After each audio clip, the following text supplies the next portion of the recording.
Assalamualaikum warahmatullahi wabarakatuh. Perkenalkan, nama saya Cika Siva, NPM 2235100250 dari kelas 5B. Di sini saya akan menonton video untuk pertemuan 2 sebagai buktinya, yaitu untuk video yang pertama.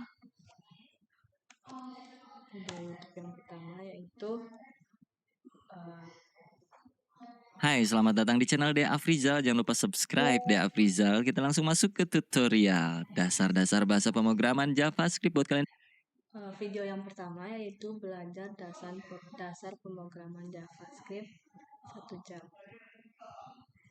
Semua yang mau belajar JavaScript, karena JavaScript memang lagi banyak dicari di Indonesia pastinya. Dan sebelum lebih jauh, sorry banget ini gue mukanya ketinggalan pas gue tidur, jadi gue nggak open cam ya untuk saat ini. Dan sekarang kita punya 10 materi yang pasti buat kalian semua yang baru nge-subscribe gue mungkin dan belum terlalu ngerti yang namanya bahasa pemrograman, gimana cara belajarnya, gimana cara memulainya. Jadi kita akan mulai ini semua dari nol buat kalian siapapun dimanapun itu bisa tanpa harus menggunakan ijazah kuliah, SMA, SMP, apapun lah bisa pokoknya mah ya, terlepas dari segala macam profesi yang kalian punya. Yang pertama mungkin yang harus kalian tahu adalah apa itu JavaScript sendiri gitu ya. Mungkin banyak yang belum paham tentang JavaScript, apa sih, kenapa pada banyak yang ngomongin JavaScript kayak begituan. Lalu yang kedua, gimana caranya penggunaan JavaScript di dalam sebuah website. Ada banyak cara untuk menggunakan JavaScript, jadi nanti kita akan bahas juga. Dan yang ketiga itu ada penggunaan alert, prompt, log, dan comment.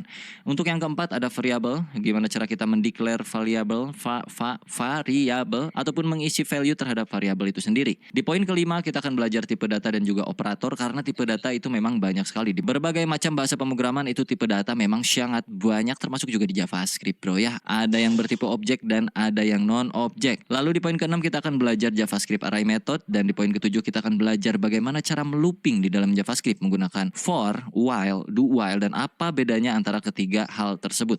Lalu yang kedelapan kita akan belajar yang namanya conditional statement, if, else, dan juga switch kalau secara teknisnya. Dan terakhir di nomor 9 itu ada tugas kecil buat kalian semua supaya bisa menambah jam terbang dalam belajar ngoding. So disclaimer dulu sebelum kita mulai ngoding, ini untuk pemula, nggak pernah ngerti coding sebelumnya. Gue akan jelaskan secara detail dan rinci per materi. Materi yang udah gue sebutin tadi gue akan jabarkan secara manusiawi, oke? Jadi buat subscriber gue yang udah mengerti, silahkan di skip aja. Kalau misalkan dari materi yang gue sebutin tadi kalian udah banyak paham, ya udah skip aja. Tapi kalau buat kalian yang baru pertama kali mau menyentuh JavaScript, bisa diklik langsung dari awal video ini, atau kalian mau skip ke beberapa segmen di dalam video ini. Udah gua bagi-bagi waktunya. Jadi kalau kalian mau belajar misalkan langsung ngajeleng gitu bro, atau loncat ke bagian array, silahkan masuk sana.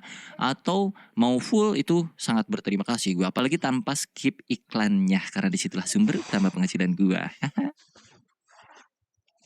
Jadi buat kalian yang belum tahu JavaScript itu bukan sekedar untuk merubah tampilan user interface UI, tapi juga bisa sebagai bahasa pemrograman atau scripting language untuk membuat sebuah game development atau web server atau bikin aplikasi, APK juga bisa. Terus dia juga bisa, ya pasti bisa bikin website jadi lebih interaktif lagi. Jadi dengan JavaScript itu bisa membuat sebuah elemen HTML menjadi lebih dinamik lagi, lebih interaktif terhadap user. Contohnya misalnya bisa komponennya bergerak, di dalam website kalian bisa melihat animasi, itu kurang lebih bisa menggunakan JavaScript. Dan JavaScript ini dipakai di perusahaan untuk kebutuhan-kebutuhan tertentu, pastinya banyak banget, mulai dari IoT, terus misalkan machine learning. Dan untuk mempelajarinya sebenarnya di awal itu cukup mudah, tapi nanti ketika kalian udah mulai masuk dan mulai kecanduan sama JavaScript, disitulah titik letak kesulitannya bro ya. Jadi dinikmati aja, gue jamin kalian bakal bisa ngikutin dari nol sampai video ini selesai. Gue jamin siapapun lu itu, asal dicoba aja dan jangan lupa teliti. Baiklah, kita mulai langsung saja ngodingnya dari awal bro. Ya di sini di desktop kalian bisa lihat tidak ada apa-apa.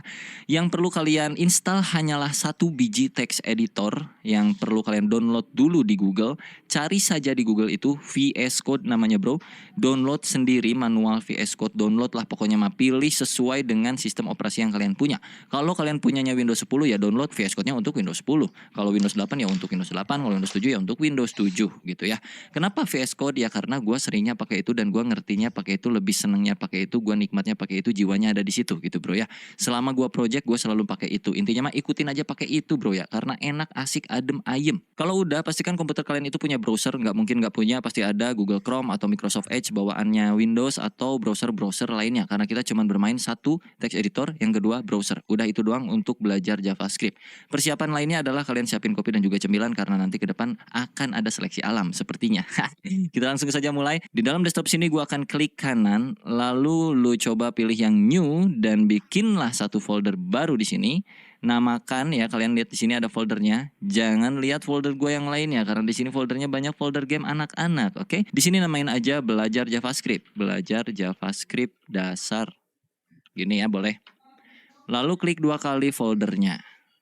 Akan muncul seperti ini, betul? Sama? Nah, kalau kita udah muncul seperti ini, bro, lu pergi dulu ke bagian view seperti biasa. Ini setiap tutorial gue selalu ulang-ulang supaya kalian nggak bingung nanti ke depannya. Klik tombol view ini, perhatikan di bagian sebelah tengah sini, bro, ada yang namanya file name extension. Make sure, pastikan lu centang file name extension ini.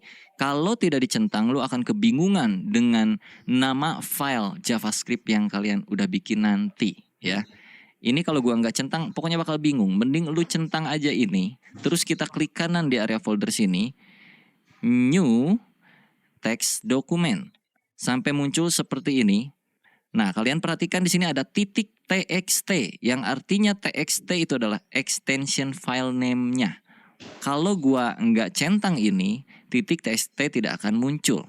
Sekarang, rename ini menjadi index titik HTML. TXT-nya hapus aja menjadi seperti ini. Kalau sudah kalian enter, dan nanti akan muncul kayak beginian, tinggal di yes aja. Sampai berubah index.html-nya menjadi logo Chrome atau logo browser bawaan kalian, atau bahkan tidak ada logonya sama sekali. Tidak apa-apa. Kalau udah seperti ini, kalian bisa klik Windows Explorer atau tombol Windows di keyboard kalian sampai muncul seperti ini, lalu ketik VS Code. Muncul VS Code seperti ini, tinggal klik aja. Akan terbuka welcome seperti ini. Welcome ini kalian close aja. Jadi kosongan seperti ini. Buka yang bagian atas Explorer dari VS Code-nya. Di sini disuruh open folder. Maka kita masukkan folder belajar JavaScript dasar. Yang mana foldernya itu ada di desktop kita. Ini. Kita tarik ini ke sini. Sampai ada tanda biru di sebelah kiri. Ini yang sebelah kiri itu namanya workspace kita. Tempat kita bekerja, folder-foldernya. Masukin. Dan akan menjadikan seperti ini. Tinggal kita yes, ini centang. Yes, dan kita buka index.html-nya.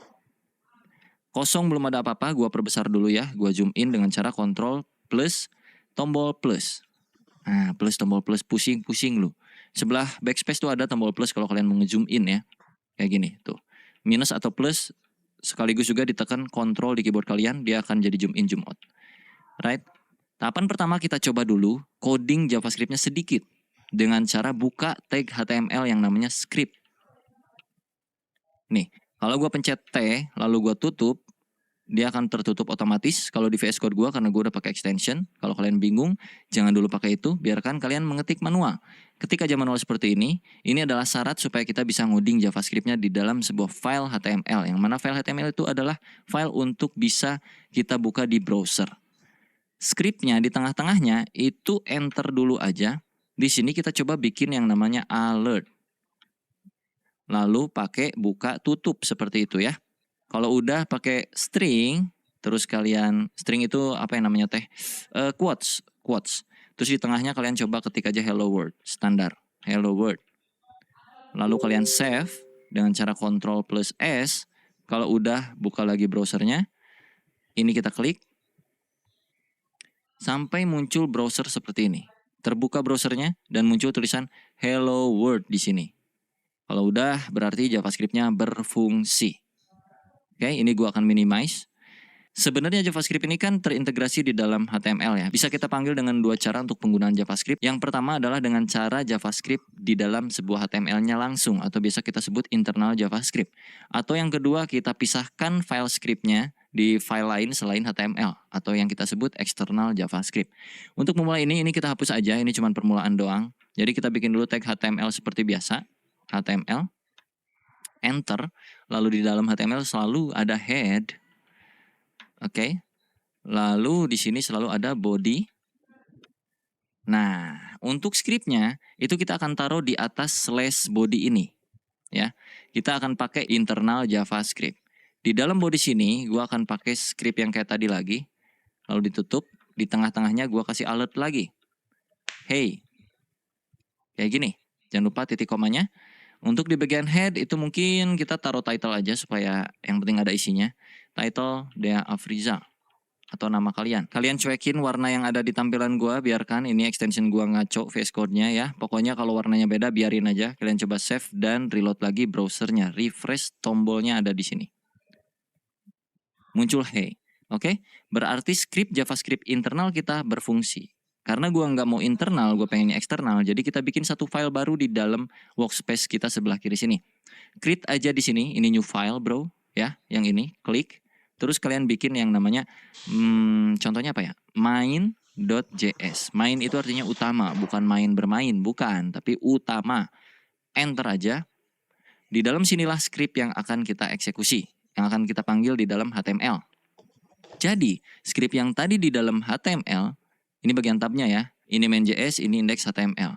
Ini kita akan hapus, kita tinggal panggil aja main.js-nya. Cara panggilnya, script, tutup scriptnya. Kalian jangan main di tengah sini, tapi main di sebelah sini. Kalian spasi dulu. src, nah kayak begini, pakai quotes. src itu artinya source-nya dari mana nih script nih. Source-nya adalah dari main.js. Jadi kita tinggal ketik aja di sini main.js.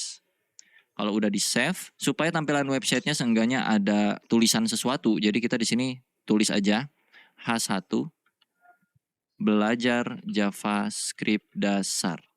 Save. Jangan lupa buka tutup elemennya. Untuk JavaScript-nya seperti ini. Dan ini akan memanggil file main.js yang artinya JavaScript yang ada di dalam main.js akan terpanggil otomatis di HTML sini. Jadi kalau gua buka browser, pas gua refresh, dia udah muncul belajar JavaScript dasar tapi belum ada alertnya. Alertnya nggak perlu kita ketik lagi di sini karena kita udah pakai eksternal JavaScript. Yang mana eksternal JavaScript-nya? Yaitu yang main.js. Ini. Di sini kita coba alert. Hey ho. Save. Oke. Kalau sudah kita refresh lagi browsernya. Hey ho-nya udah masuk. Artinya eksternal JavaScript kita sudah berfungsi. Oke, sekarang kita akan belajar yang namanya alert, prompt, log, ataupun comment. Alert itu kurang lebih yang memunculkan ke bagian halaman browser seperti tadi kalau kita refresh. Ini alert, itu bawaan dari JavaScript-nya. Terus ada juga yang namanya prompt, ada juga yang namanya log, dan codingan itu bisa juga di comment, yang artinya tidak akan tereksekusi. Kita mulai dulu ya. Ini kalau kita nggak mau pakai, kalian bisa ketik Ctrl tekan plus slash yang ada di sebelah shift keyboard kanan kalian. Jadinya seperti itu. Atau kalau pusing, di sebelum alert sini kalian pencet aja slash slash. Jadinya seperti ini. Kalau kalian save, terus refresh lagi browsernya, alertnya tidak berfungsi. Yang mana artinya slash slash ini adalah sebuah blok komen supaya codingan kalian tidak akan tereksekusi. Tujuannya apa? Tujuannya untuk memberitahu kepada developer lainnya, kepada programmer lainnya kalau bagian codingan ini adalah codingan apa, misalnya kayak gitu kurang lebih. Dan juga bisa dengan cara seperti ini. Slash bintang. Misalnya sini alert lagi, lalala. Mau belajar HTML, CSS, dan JavaScript gratis selama 10 hari? Join RevoU Fundamental. Lalu di sini bintang-bintang slash. Yang artinya ini sama saja. Kalau kita refresh, tetap tidak berfungsi. Tapi kalau ini kita buka, dia akan muncul lalala ke sini. Nah, lalala. Oh iya, untuk yang bagian quotes itu bisa quotes-nya 1 ataupun quotes-nya 2. Kayak yang tadi. Kalau gua kayaknya pakainya 1 aja ya, lalala. Ini bisa 2 seperti ini ataupun bisa 1.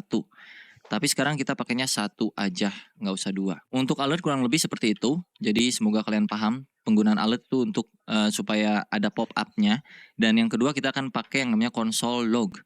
Console titik log. Misalnya di sini hey ho lagi. Save.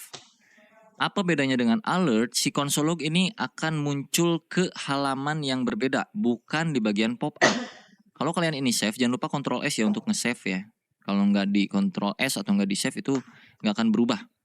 Jadi Pas kalian reload di sini tidak terjadi apa-apa. Tidak seperti alert, bro. Kalau alert kan muncul pop up. Kalau console log itu ada di bagian sini, perhatikan. Klik kanan di browser kosongan ini. Bagian inspect diklik di paling bawah sini. Akan muncul seperti ini ya, bro. Sama kan ya? Pergi ke bagian console sini. Lalu hey ho-nya ada di sini. Nah, ini yang dinamakan untuk kebutuhan troubleshooting ke depannya. Biasanya kita kalau kerja itu troubleshootingnya kalau di bagian JavaScript itu via log atau console log seperti ini. Jadi nanti data ataupun apapun yang kita bikin itu biasanya muncul dulu di sini sebelum kita eksekusi untuk munculkan kayak macam fitur-fiturnya ke dalam browser gitu, ke dalam user interface yang bisa dilihat sama orang. Nah, kalau di sini itu sebagai troubleshooting atau debugging di dalam proses pengembangan development web, kurang lebih kayak gitu. Lalu di poin ketiga kita kali ini ada yang namanya prompt. Kalau kalian di sini ketikkan prompt, lalu pakai kurung buka kurung tutup seperti ini, lalu di dalamnya string, masukkan misalnya usia Anda, pakai tanda tanya, save, lalu kalian buka lagi browsernya. Prompt itu artinya akan memunculkan pop-up, tapi sekaligus juga menyuruh usernya untuk mengisikan isian pop-up-nya apa. Ini gua close dulu by the way console log-nya. Kita refresh. Akan muncul seperti ini. Masukkan usia Anda, taruhlah di sini 30. Oke. Tidak terjadi apa-apa karena kita belum melakukan apapun terhadap sintaks yang udah kita bikin saat ini, bro. Baru cuman kayak ginian doang ya, pastinya belum ada apa-apanya dong, belum ada interaksinya. Jadi kita masuk ke materi berikutnya yaitu variabel. Ini di bawah sini gue akan bikin yang namanya variabel. Variabel itu kurang lebih sebuah wadah untuk lu menampung sesuatu. Sesuatunya itu apa? Boleh inputan dari user ataupun sebuah nilai tertentu, terserah kalian sesuai yang kalian pengenin gitu, bro. Contoh di sini gue bakal bikin variabel untuk menampung usia kita. Untuk membuat variabel di JavaScript itu bisa pakai var spasi, nama variabelnya apa, taruhlah usia. Lalu diikuti dengan sama dengan, setelah sama dengan adalah nilainya. Nilai usianya berapa? Taruh usia gua 30. Oke. Kalau udah kayak gini di save aja. Untuk bagian prompt itu gua akan hapus dulu. Seperti itu. Untuk bagian console log gua akan pindahkan ke bawah. Ini di cut, Ctrl X. Ini di bawah kalian Ctrl V, paste.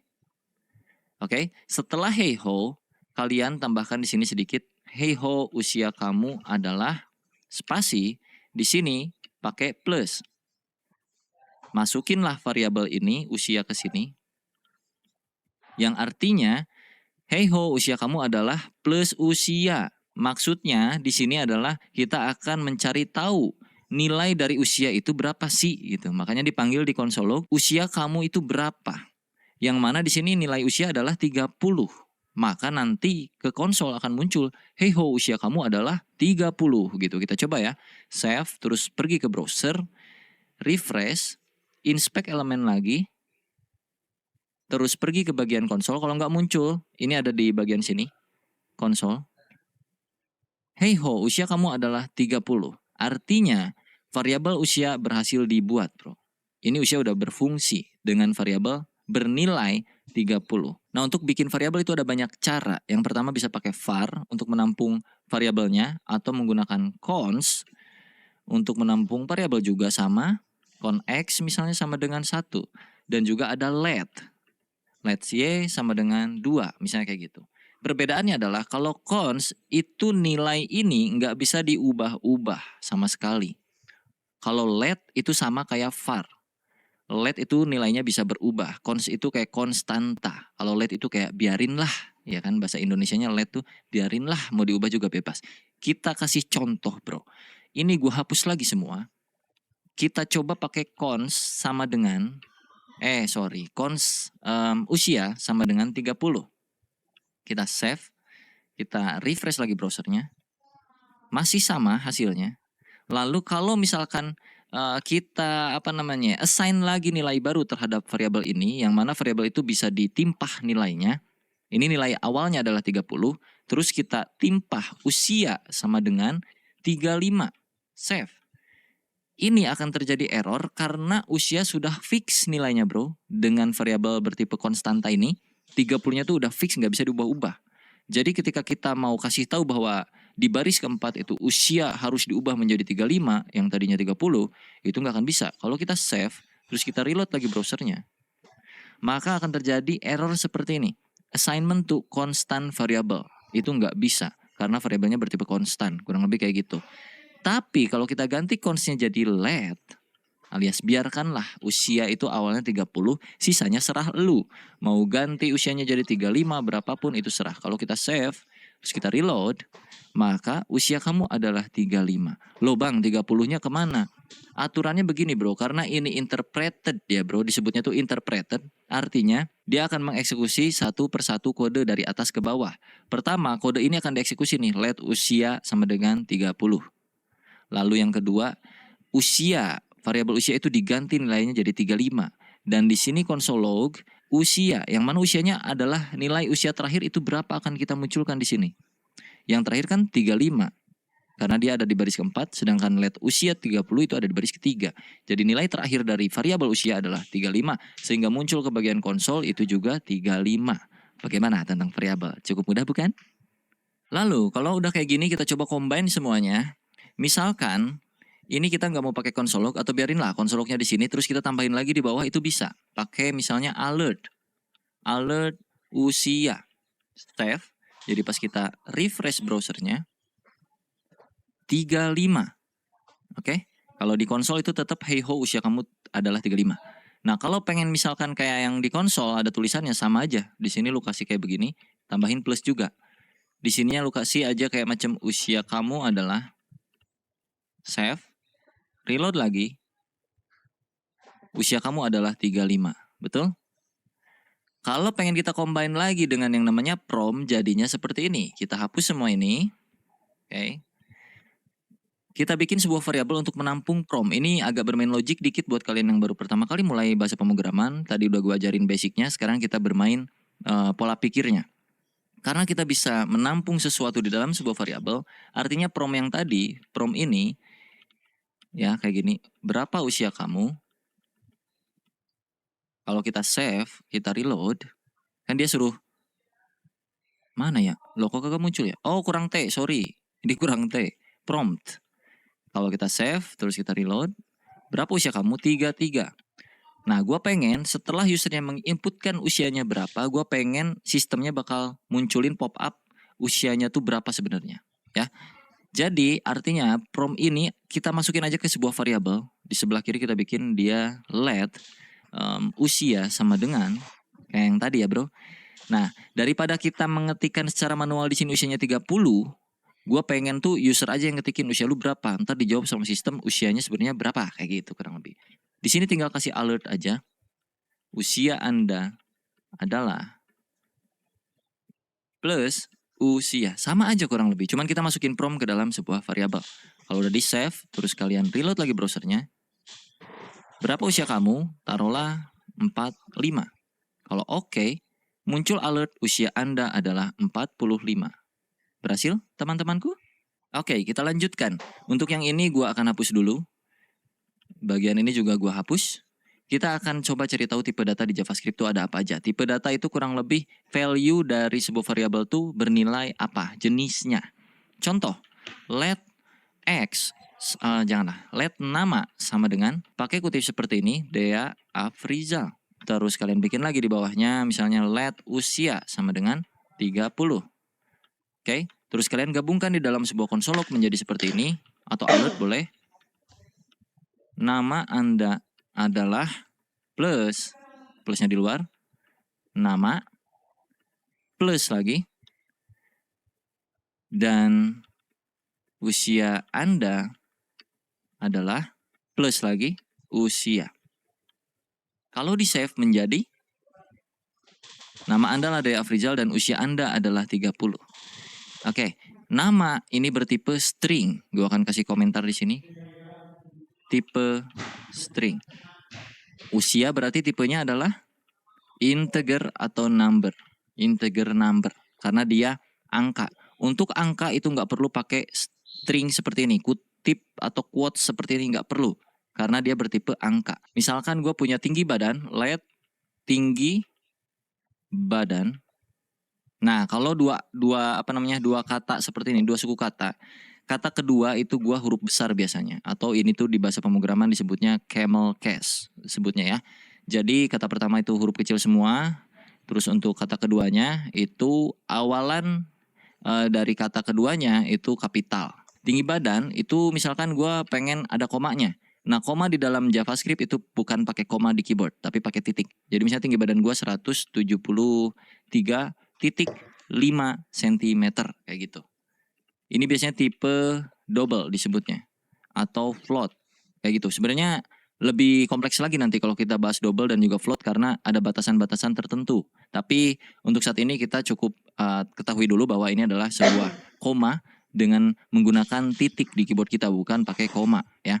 Jadi ini bersifat number sebenarnya, tapi numbernya tuh bukan bilangan yang tanpa koma, tapi ini bilangannya ada komanya. Jadi biasanya itu disebutnya double atau float, kurang lebih kayak gitu. Lalu berikutnya tipe datanya ada kosong aja. Jadi misalnya let berat badan. Liburan 100% seru. Belanja 100% ori. Belanja 100%. Udah, nggak pakai sama dengan, nggak pakai apa. Ini artinya belum ada nilai atau ini apa namanya ya, cuman dibikin dulu variabelnya dan nanti variabelnya akan diisi kapan-kapan kayak gitu. Nanti akan kita contohkan pengisiannya seperti apa. Jadi biarkanlah seperti ini. Terus misalnya gue bikin lagi satu variabel, taruh aja namanya misalnya apa ya, pacar. Pacar sama dengan gue belum punya pacar misalnya, gue kasih 0. 0 itu juga tipe data. Kalau di JavaScript yang agak sedikit aneh, 0 itu nggak tahu lah pendefinisiannya seperti apa ya. Intinya kurang lebih 0 itu tidak bernilai atau tidak kayak gimana ya, gue susah jelasinnya Pak.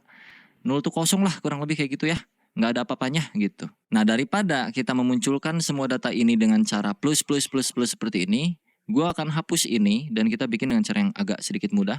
Alert, buka, kalian pakai backtick di sebelah keyboard kalian. Di sebelah angka 1 keyboard kalian. Jadi sebelah kiri angka 1 di keyboard tuh ada yang namanya backtick seperti ini. Nah, kita akan masukkan satu persatu. Misalnya nama saya pakai $, pakai kurawal seperti ini. Masukin variabelnya. Nama saya adalah nama, ya kan? Nama saya nama, yang mana nama adalah Deafrizal. Lalu di sini misalkan usia saya itu $30. Artinya usia saya itu kok 30, sorry, usia. Usia saya itu usia, yang mana usia nilainya adalah 30. Lalu di sini tinggi badan saya adalah $, apa isinya berarti? Tinggi badan. Huruf besar kecil itu sangat berpengaruh, spasi juga sangat berpengaruh, titik koma dan segala macamnya, jadi hati-hati ya. Nah, di dalam ngoding itu sangat sensitif ya, antara spasi, salah kutip dikit, salah huruf dikit itu sangat berpengaruh. Ini pemanggilan harus sama persis seperti apa yang ada di atas ini, jadi nggak boleh beda, oke? Lalu terakhir itu yang berat badan dan juga pacar ya. Misalkan di sini berat badan saya, berat badan, dan pacar saya pacar. Kalau kita save Ctrl S, nah jadi kan kayak gini ya. Ini kalian bisa enter sebenarnya bebas. Jadi intinya di dalam kurung ini ada backtick dan isian dari apa yang mau kita munculkan ke browser. Kalau kita refresh browsernya, ini gua close by the way. Refresh. Muncul nama saya Deafrizal, usia saya itu 30, tinggi badan saya adalah 173,5, berat badan saya undefinite dan pacar saya 0. Undefinite kenapa? Karena belum ada value-nya di sini. Ya. Oke? Undefinite karena belum ada value-nya di variabel berat badan. Coba kita refresh lagi. Undefinite ini artinya belum ada nilai. Kalau kita kasih nilai di bagian bawah sini, berat badan sama dengan 100 gua cuman 60 kilo misalnya gitu. Jadi kalau untuk mengisi nilai variabelnya terakhir nanti kapan-kapan itu nggak perlu pakai let lagi. Jadi let ataupun cons ataupun var itu cuma dijabarin satu kali aja deklarasinya ya bro. Sisanya kalian tinggal panggil-panggil seperti ini tanpa harus pakai let cons kayak gitu-gitu lagi. Berat badan 60. Jadi kalau kita refresh browsernya itu akan berubah, bukan undefinite lagi. Nah, supaya lebih lengkap lagi tadi kita tambahin sentimeter misalnya. Tinggi badan saya adalah tinggi badan, sini cm, sentimeter. Berat badan saya adalah berat badan cm kayak gitu. Cm, kg. Kita save, cek browser, refresh. Nama saya Ade Afrizal, usia saya itu 30, tinggi badan saya adalah 173,5 cm, berat badan saya 60 kg, dan pacar saya 0. Nah, karena gua nggak mau pacar sayanya tulisannya 0, maka kita akan langsung masuk ke yang namanya pengkondisian. Oke? Supaya di alert sini nggak muncul kondisi 0, maka kita mesti validasi. Untuk validasi dalam JavaScript itu kita pakai yang namanya if else, atau ini biasa kita sebut pengkondisian lah di dalam bahasa pemrograman ya. Jadi codingannya kurang lebih di atas alert, karena ya kenapa di atas alert? Ya karena alertnya itu kan di paling akhir. Nah, kita butuh pacar saya ini harus tervalidasi dulu, terkondisikan dulu supaya nggak muncul 0. Artinya di atas alert sinilah kita ngoding. If buka tutup seperti ini, artinya jika. Nah, ini kan logik nih, standar nih. Jika pacar sama dengan 0, nah, apa yang akan kita lakukan? Sama dengan ini artinya komparasi atau perbandingan. Jadi kalau mau bandingin variabel dengan nilai tertentu atau dengan variabel lainnya, itu pakai sama dengan atau pakai tidak sama dengan. Tidak sama dengan artinya ya kayak apakah pacar tidak sama dengan 2 atau pacar tidak dengan 1, kayak gitu-gitu kurang lebih. Tapi untuk kasus ini kita pakai sama dengan dulu. Jika pacar sama dengan 0, nah, karena tadi kita udah belajar yang namanya assignment variable atau mengisi nilai ke variabel, maka ini kan let nih, artinya kita bisa ubah-ubah nilai pacar. Kita akan ubah pacarnya di sini. Jika pacarnya nilainya 0, kita akan ubah pacar sama dengan 1 aja sama dengannya, belum punya. Else, nah else itu adalah pengecualian lainnya. Else pacar sama dengan udah punya, bolehlah kayak gitu, udah punya. Jadi kalau dibaca kurang lebih kayak gini. Jika variabel pacar itu bernilai 0, yang mana yes, saat ini variabel pacar itu bernilai 0, jadi otomatis akan masuk ke kondisi pertama yang if ini.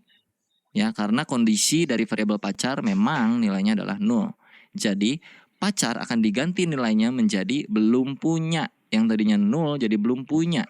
Tapi kalau pacar itu bukan 0, yang mana itu adalah di dalam else. Else itu artinya selain dari kondisi yang pertama.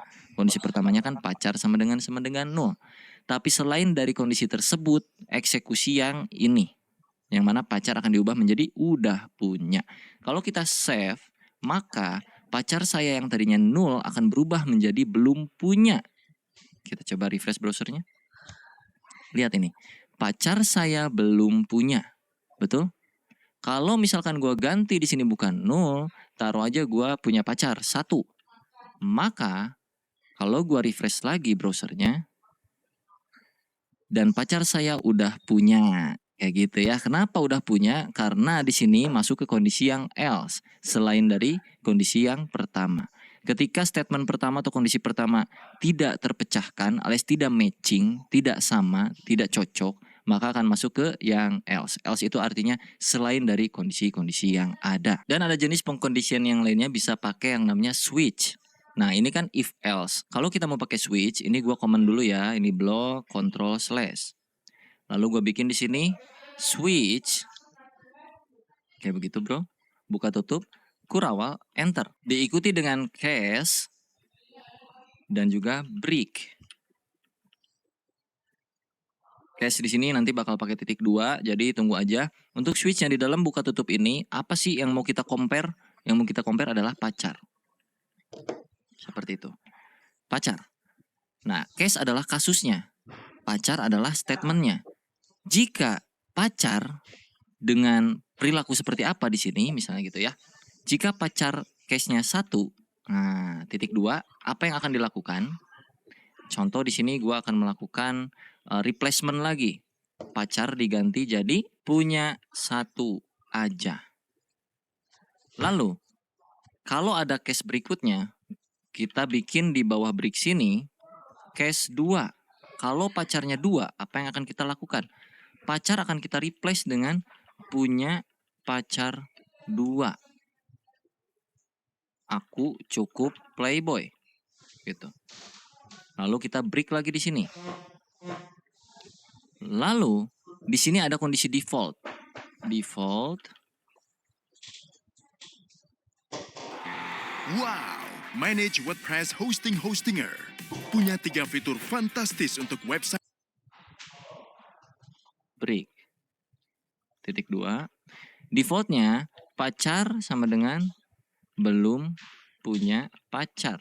Yang artinya selain 1 dan 2, secara default atau secara bawaan pabrik, itu pacar akan bernilai belum punya pacar.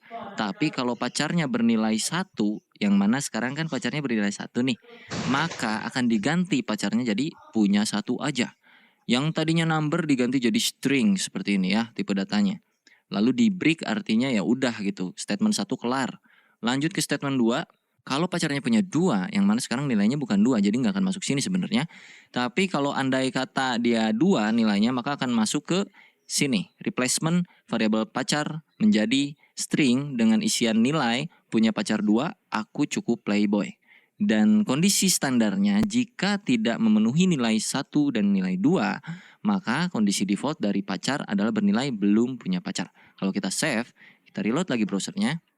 Nama saya Afrizal, usia saya 30 dan berat badan bla bla bla bla bla bla, dan pacar saya punya 1 aja. Oke? Sesuai ya, karena di sininya juga 1 dan masuk ke kondisi yang 1. Nah, kalau di sini gua ganti jadi 2. Kita save dan kita coba refresh browsernya, harusnya masuk ke kondisi yang ini ya. Yang playboy. Kita coba reload. Boom. Aku cukup playboy ya. Saya punya pacar 2, aku cukup playboy. Dan kalau misalkan di sini gua ngacoin segini misalnya. Sorry. Gua save, selalu masuk ke bagian sini karena nggak match ke maksudnya nggak masuk ke kondisi pertama, nggak masuk ke kondisi kedua, jadi akan selalu masuk ke yang default, mau ini isinya apapun selain 1 dan 2. Belum punya pacar, kita coba refresh. Belum punya pacar, kurang lebih kayak gitu, sama aja sebenarnya kayak if else, cuman kalau yang switch itu pengkondisiannya kayak gini aturan mainnya. So, gue akan balikin ini pakai if else lagi karena menurut gue lebih relevan aja kalau untuk kasus seperti ini pakai if else. Gue delete ini dan kita buka yang ini dengan cara Ctrl/. Oke, kita akan tambahkan 1 alert lagi di sini untuk memunculkan saldo kita ceritanya. Jadi gue akan bikin di sini 1 variabel baru di bawah sini.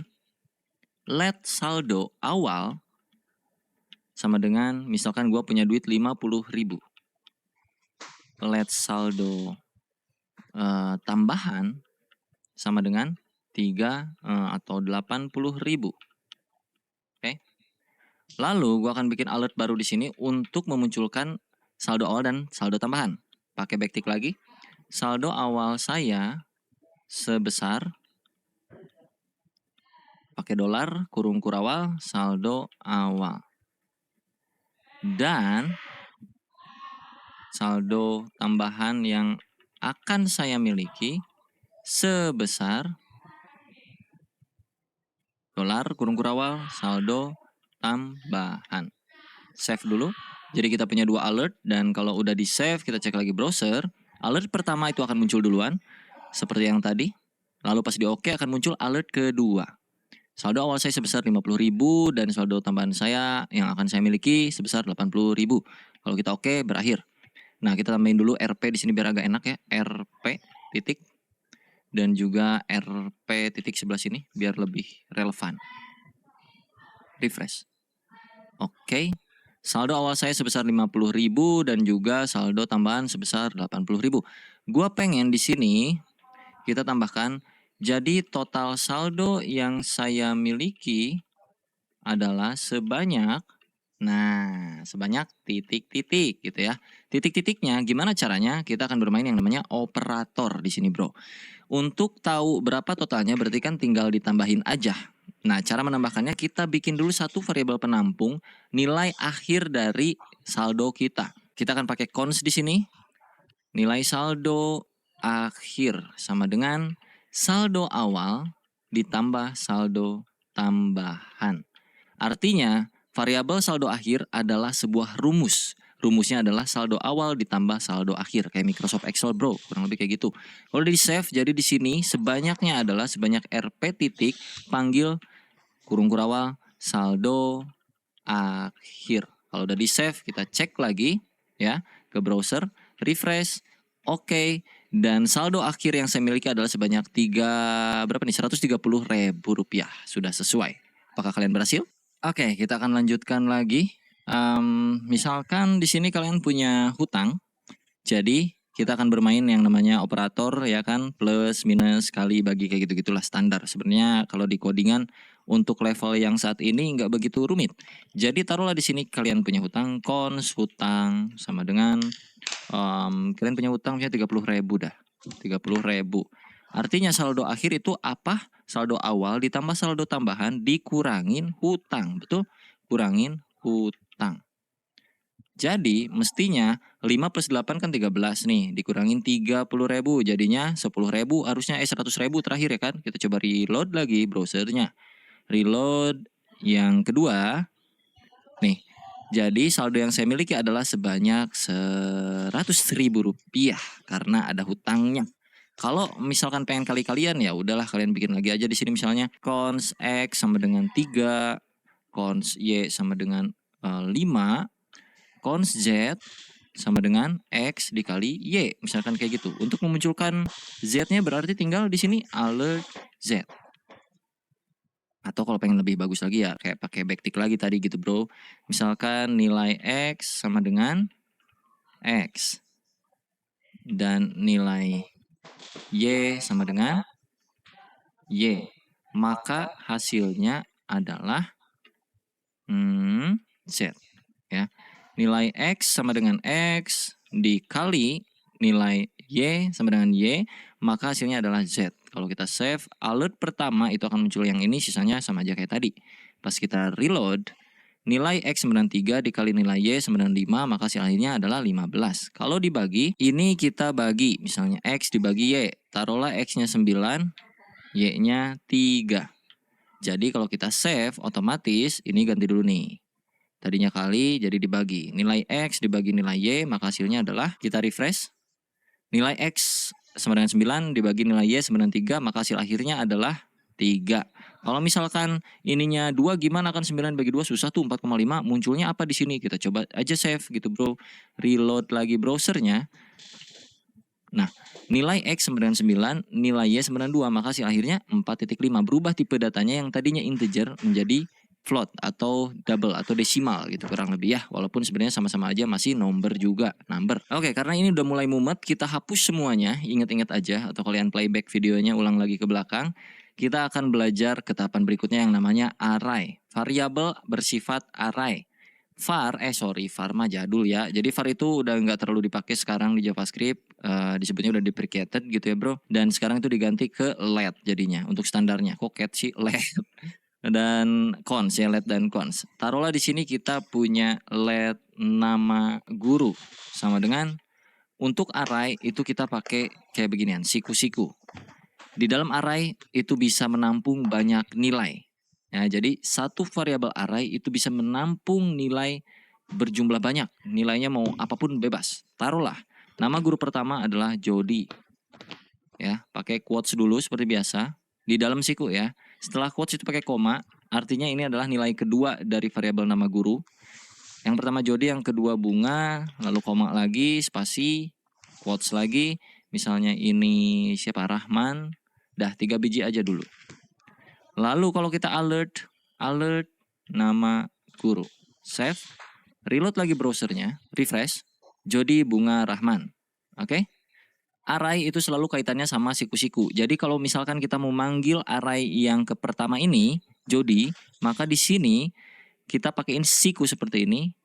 Jody itu ada di urutan keberapa? Ini urutan pertama, ini urutan kedua, urutan ketiga. Itu secara bahasa manusia. Tapi kalau di dalam bahasa pemrograman, itu angka pertama mulai dari 0. Jadi urutan pertama itu bukan 1, tapi 0. Ini 0, ini 1, ini 2. Kalau kita mau manggil Jody, itu di sininya berarti 0. Artinya nama guru yang muncul ke bagian pop up itu hanya nama guru dengan urutan ke 0. Ini namanya array ya bro ya. Kita coba reload. Jody yang muncul di sini.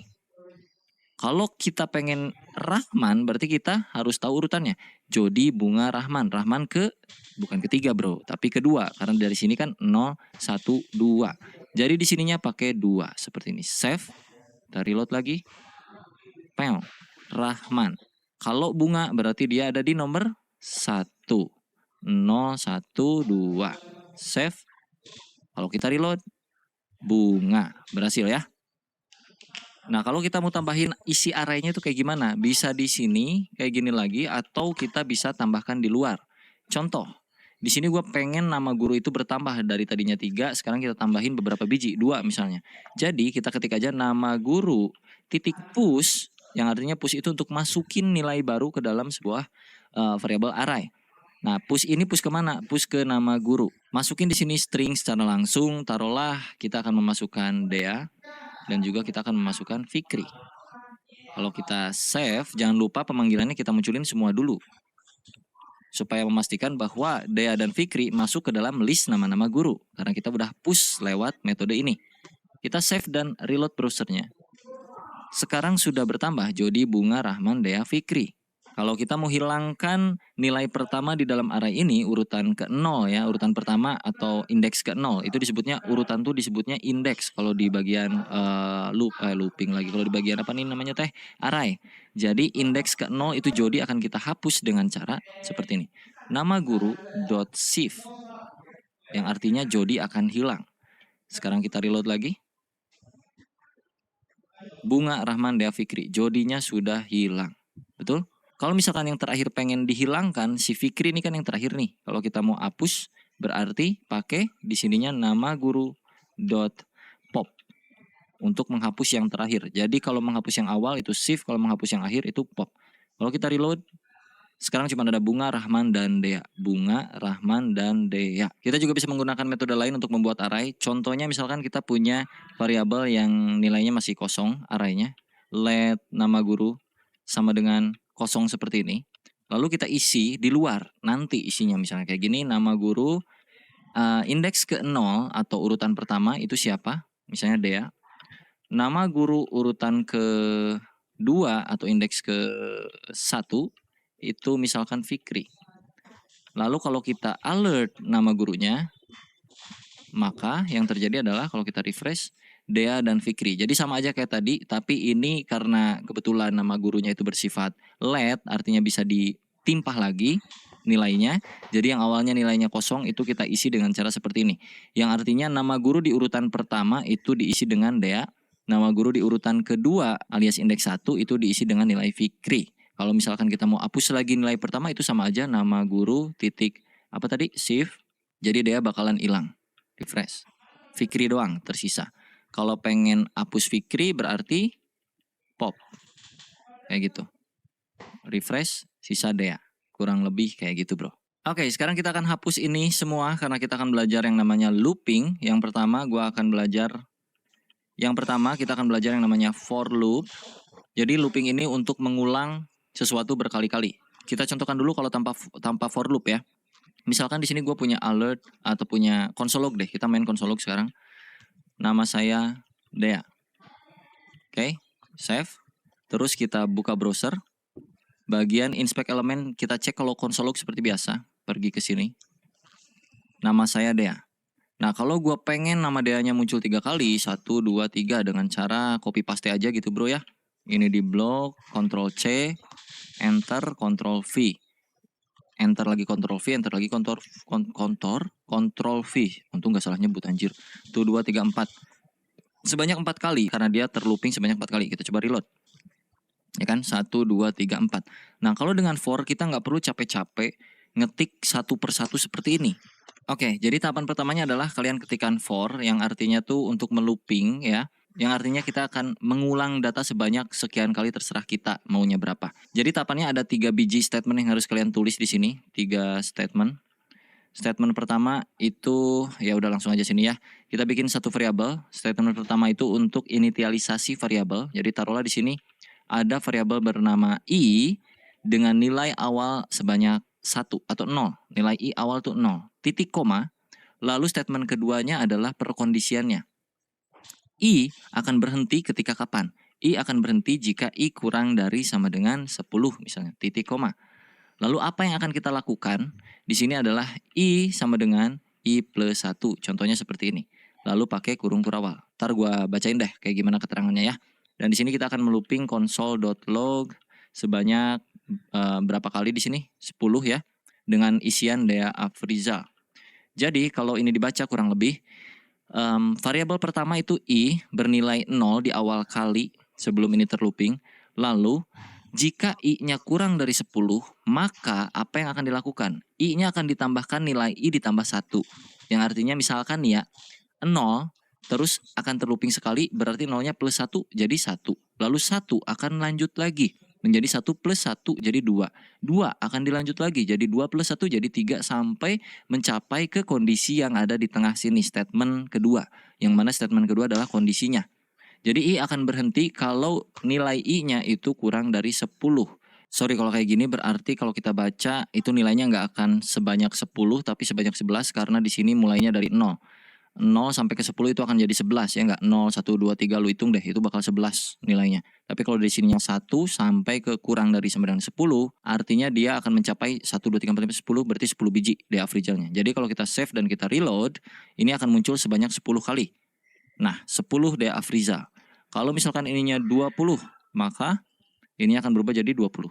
20 DA Frizal. Itu untuk perulangan menggunakan for. Yang fungsinya supaya kita nggak harus ngetik konsolog sebanyak 20 kali ya kan. Ya kali lu ketik 20 biji anjir konsolog sepanjang itu males juga ya kan.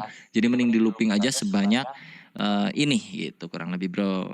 Nah, kalau misalkan kita punya data array di sini, cons, misalkan nama guru yang tadi ya sama dengan Dea, Fikri, misalkan Retno sama Bunga, ada 4 ya kan.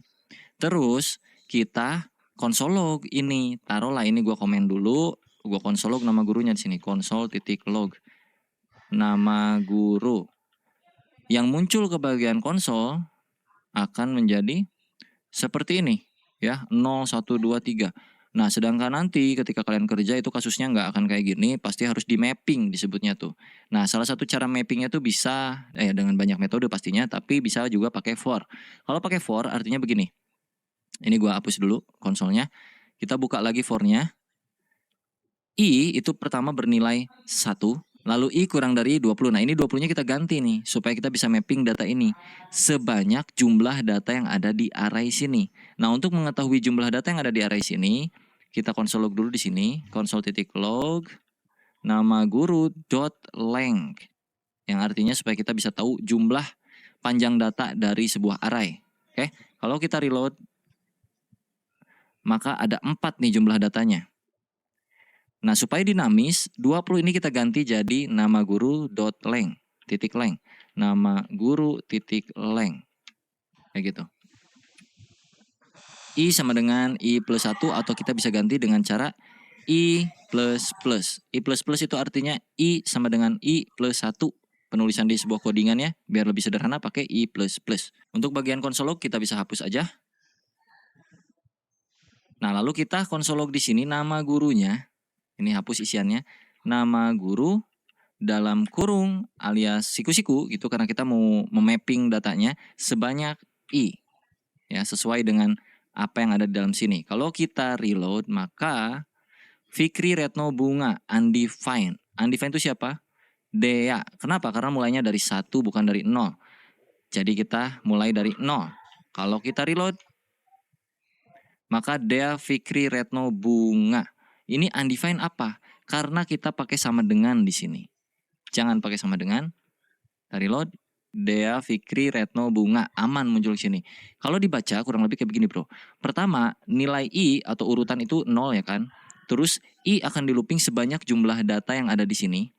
Lalu ditambahkan I-nya. Lalu yang kita konsolog adalah nama guru indeks keberapa. Nah, di sini kan tuh nilai I bertambah terus nih bro. I pertama itu sama dengan 0. Terus I kedua sama dengan 1. I ketiga sama dengan 2 ya kan. I1, I2, I3 sampai seterusnya I4. Nah, artinya ketika kita konsolog yang ini nama guru I, ini kan terlooping terus nih. Si I ini akan ngikut ini sebenarnya. Jadi akan kayak gini nih. 0, 1, 2, 3. Terlooping sebanyak 4 kali sampai ke nilai I yang ada di sini secara dinamis. Jadi bakal muncul si semua ini gurunya. Tapi kalau di sini gua pakai manual kayak gini, nama guru urutan ke-0 yang artinya itu Dea ya tetap aja bro kayak gini, malah Dea-nya doang yang di looping 4 kali. Kalau misalkan di sininya 1, berarti si Fikri akan terlooping sebanyak 4 kali. Sedangkan kita memeluping ini semua supaya muncul terpecah-pecah semuanya. Jadi di sini sebanyak I. Kayak gitu. Dan kayak gitu hasilnya. Cukup pusing kan untuk bagian for kalau digabung sama array. Nah nanti kalau kerja pun gitu. Penggabungannya bukan cuman sekedar for dengan array, nanti bahkan ada objek, ada segala macam, segala gitu. Cuman untuk tahapan awal kayaknya belajarnya gini dulu aja supaya ada gambaran kurang lebih kayak gimana. Ini juga udah mungkin cukup pusing bagi kalian yang baru pertama kali ngoding, tapi kalau kalian cukup mengerti ya itu berarti ada pertanda baik ke depannya gitu. Masa depannya lumayan cerah. Tapi kalau masih bingung, silahkan dicoba-coba dan dipahami, di playback terus-menerus ya bro ya. Nah untuk looping nggak cuma for, ada juga yang namanya while. Jadi kita akan coba di sini pakai while. Ini gua komen dulu ya. Untuk cons ini gue hapus aja dah. Gue hapus. While itu sama aja. Jadi pertama sintaksnya seperti ini, while, lalu kurawal, kayak gitu. While kita bikinlah di sini variabel di luar while ya. Taruh variabel i sama dengan 0. Boleh. While i kurang dari 10, apa yang akan kita lakukan? Kayak tadi aja sama. Console.log Dea Afriza. Ya, jangan lupa tambahkan di sini i++. Jadi ini kalau dibaca, kita punya nilai i pertama kali nilai i-nya tuh 0. Terus kita looping dengan metode while, dia akan berhenti jika i-nya bernilai 10. Jadi kurang lebih kondisinya ada di sini dan tereksekusi di sini. Jadi kalau kita save Deafrizal sebanyak 10 kali. Kalau ini gue ganti jadi 20 sama aja sebenarnya. Nah, berbeda dengan yang do while. Ini while ya. Kalau do while itu agak beda. Jadi kalau do while itu sintaksnya seperti ini. Do lakukan apa, while gimana gitu kurang lebih.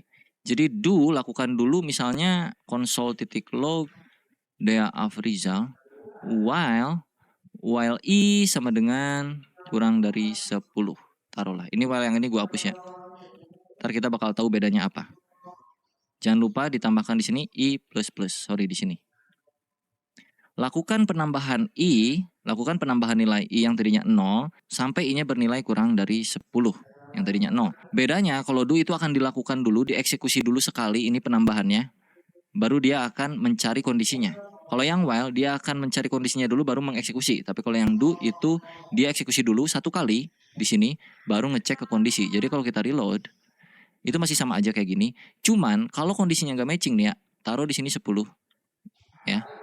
Terus gua reload, maka dia akan tereksekusi Deafrizal 1 kali. Sedangkan di sini kondisinya 10. Tapi di sini while-nya ketika i kurang dari 10. Sedangkan di sini i kan 10. Jadi harusnya tidak ada yang tereksekusi. Tapi kalau kita pakai while, ini aman. Kalau pakai do itu bakal tereksekusi 1 kali. Kalau pakai while, nih gua pakai while lagi ya. While i kurang dari 10, lakukan i++ console.log Dea Afrizal. Nah, kalau tadi kan muncul ya Deafrizal di sini. Ini kalau gua reload, dia nggak akan muncul karena dia itu akan mencari kondisi ini dulu. Ya, kondisinya ini kan nggak cocok bro. I kurang dari 10 kan enggak. Ini kan 10 sama dengan 10, bukan kurang dari 10. Kurang dari 10 itu 9, 8, 7, 6, 5, 4, 3, 2, 1 kayak gitu. Nah, jadi si while itu nggak akan mengeksekusi codingan yang ada di dalam sini kecuali kondisinya cocok. Tapi kalau do while mau kondisinya kayak gimana pun dia akan mengeksekusi terlebih dahulu 1 kali. Baru dia akan pergi ke kondisinya. Gitu kurang lebih ya. Oke, untuk terakhir ada tugas kecil buat kalian semua. Jadi tugasnya kurang lebih kayak begini. Akan gua contohkan. Pertama, kita akan pakai yang namanya prom untuk mengetahui ya, sorry ini kita ganti tugas kecil. Prom untuk mengetahui saldo akhir dari apa yang diinputkan oleh user. Oke, ini tugas pertama. Lalu tugas kedua adalah menentukan hari dari tanggal yang ada saat ini di komputer kalian, di PC kalian. Oke, gua akan kasih clue nomor 2. Kalau nomor 1 kan itu mudah ya. Nomor 2 itu kita harus cari tahu dulu sekarang itu tanggal berapa. Jadi kalau gua bikin penampungan variabel di sini let hari sama dengan new date kayak begini. Kita save console.log harinya biar tahu bener atau enggak. Kita refresh browsernya. Nih, harinya adalah Monday, Februari 06, 2023. Nah, kita tuh butuh month-nya. Monday-nya, harinya, supaya kita bisa tahu ini tuh hari apa, hari keberapa gitu ya. Jadi di sini gua kasih clue aja satu variabel hari dengan cara codingannya seperti ini, get day, kayak begini. Dan kalau kita console log, ini artinya objek dari JavaScript di sononya ya bro ya, kita panggil supaya kita bisa tahu hari apa sekarang. Kalau kita reload, dia akan muncul 1 karena sekarang hari Senin. Tapi kalau gua ubah ini hari gua jadi Selasa, dia akan 2, 3, 4, 5, 6, sampai 7. 7 itu minggu. Jadi hasil akhirnya kalian harus bisa memunculkan kayak begini kurang lebih. Hari ini adalah hari.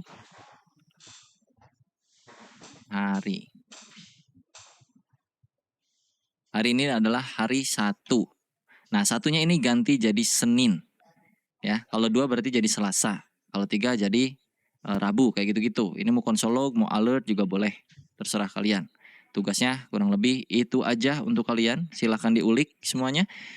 Dan nanti kalau udah kelar silahkan tag Instagram gue dea.afrizal. Kalian tag aja hasil tugasnya untuk nomor 1 dan nomor 2. Kalau berhasil gue akan restory ya bro ya. Kurang lebih kayak gitu untuk belajar JavaScript di video kali ini. Mungkin nanti akan ada lanjutan di part 2-nya, masih untuk pemula, sampai nanti kita akan belajar yang advance seriesnya. Semoga bermanfaat buat kalian. Jangan lupa diklik tombol subscribe-nya dan juga loncengnya, karena gue akan update terus setiap hari seputar bahasa pemrograman ataupun teknologi lainnya. Thank you banget udah nonton tutorial ini sampai akhir. Buat kalian yang struggling sampai sekarang dan mencoba-coba walaupun error tapi tetap mencoba, tetap semangat, karena gue yakin suatu saat lo akan berhasil. Yang penting teliti dan juga cermati apa yang kalian ketik, dan perhatikan aja beda koma itu ngaruh, beda titik itu ngaruh, beda spasi itu juga ngaruh, huruf gede huruf kecil itu juga berpengaruh.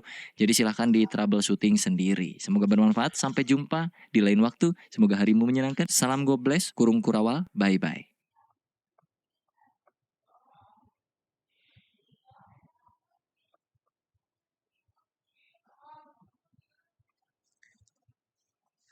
Selanjutnya saya akan menonton video yang kedua, yaitu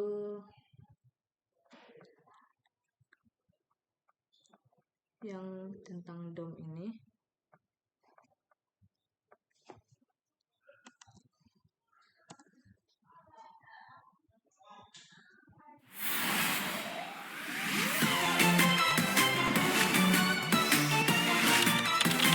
Oke, kita lanjut lagi belajar JavaScript. Seperti yang bisa kalian lihat di YouTube gue tuh udah ada satu playlist baru namanya JavaScript Tutorial, dan ini khusus untuk seputaran JavaScript. Buat kalian yang masih pemula, pengen belajar dari nol, itu ada playlistnya. Bisa dicek di homepage gue atau masuk ke menu playlist ini, atau kalian bisa klik juga di bagian judul dari playlistnya di sini. Kalau kalian klik akan muncul nggak banyak sih, masih 2 video, jadi bakalan gua update terus untuk playlist JavaScript-nya. Nanti kalau kalian cek ke dalam playlistnya, di sini bakal sesuai urutan ya. Jadi yang paling atas tuh yang awal, terus lanjut ke 2, 3, 4, 5, 6 sampai seterusnya. Cuman memang kalau dibilang struktur nggak terlalu terstruktur juga, tapi intinya semua materi JavaScript akan gua masukkan ke playlist ini, dan kalian bisa pilih sesuai dengan judulnya. Semua yang gua masukin berupa JavaScript ke dalam playlist ini itu adalah yang sering gua pakai di industri ataupun pas gua belajar dulu bahkan gitu ya. Gua belajar apa aja akan gua masukkan ke sini. Kita langsung masuk aja ke video kali ini. Kita akan belajar yang namanya DOM atau Document Object Model. Jadi buat kalian yang belum tahu tentang DOM itu kurang lebih kayak standarisasi dari W3C atau World Wide Web Consortium. Susah banget ngobrolnya memang. Itu biar bisa ngakses atau ngupdate konten elemen yang ada di HTML. Termasuk strukturnya bisa kita update juga, dan juga stylingnya bisa kita isi langsung dari JavaScript kurang lebih. Itu yang disebut dengan DOM, Document Object Model. Di tutorial kali ini gua akan coba sharing seputar beberapa poin, kurang lebih ada 5 poin. Yang pertama itu kita akan belajar yang namanya elemen manipulation. Ya sesuai seperti judulnya aja bahwa kita akan bermain DOM. Jadi udah pasti nggak jauh dari yang namanya elemen manipulation. Kita akan belajar menambahkan elemen dari JavaScript langsung ke HTML-nya, ataupun memanipulasi datanya juga bahkan, atau menghapus dan lain-lain kurang lebih. Terus yang kedua gue akan coba sharing seputar data selector di dalam JavaScript yang sering kita pakai aja gitu ya. Dan yang ketiga kita akan belajar yang namanya styling langsung di JavaScript. Lalu yang keempat kita akan belajar yang namanya event, dan juga yang terakhir itu nomor 5 ada tugas kecil. Untuk persiapan seperti biasa sama aja, masih pakai struktur folder yang terakhir kita pakai belajar di beberapa video pemula JavaScript di playlist gua. masih folder yang ini, belajar JavaScript dasar, dan di dalam folder tuh cuman ada index.html dan juga main.js ya. Buat kalian yang belum tahu isian foldernya kayak gimana, dan kalau lu belum punya, lu bisa ikutin playlist gua yang JavaScript itu dari video yang satu dulu, biar bisa foldernya sama kayak kita. Oke, kita mulai. Di sini gua akan buka VS Code-nya. Untuk buka VS Code mungkin kalian udah bisa ya harusnya, atau memasukkan project ke dalam VS Code itu kalian harusnya udah bisa karena kalian harusnya udah nonton dulu video-video sebelumnya.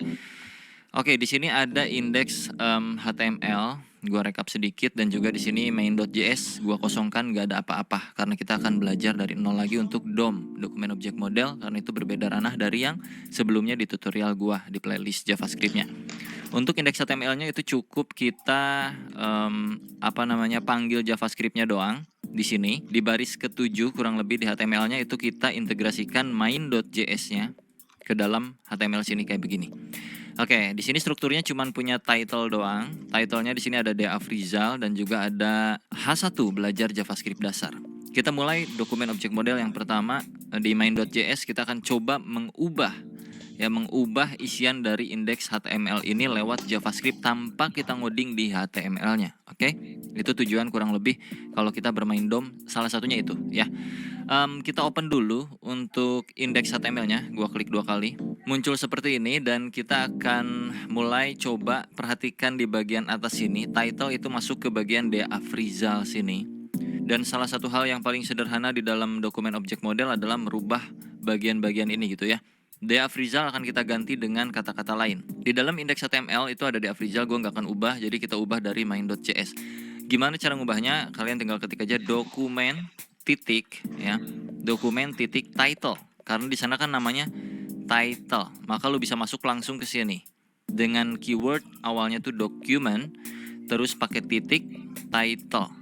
Karena ini objek, jadi dia masuknya pakai titik gitu ya, untuk masuk ke dalam sesuatunya. Dokumen tuh bawaan dari sononya, dari JavaScript-nya, lu nggak usah terlalu banyak mikirin ini. Ini bagian dari window object kalau nggak salah, gue lupa juga dah secara teorinya.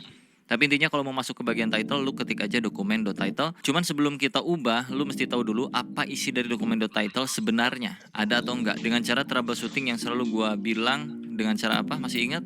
Console.log dalam kurung dokumen.title. Jangan lupa di save.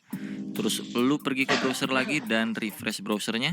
Kalau tidak terjadi apa-apa karena di sini kita bermainnya console log, maka kita pergi ke klik kanan, inspect, cari di bagian console sini.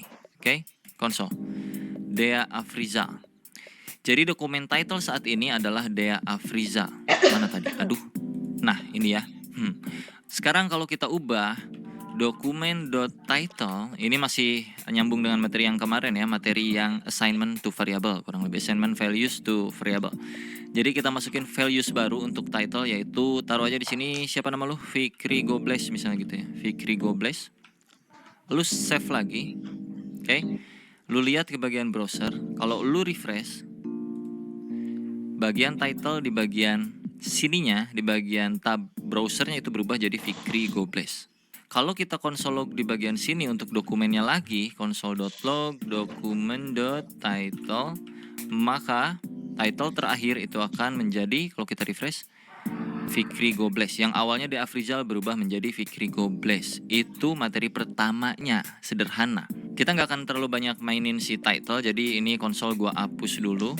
Ini gua hapus.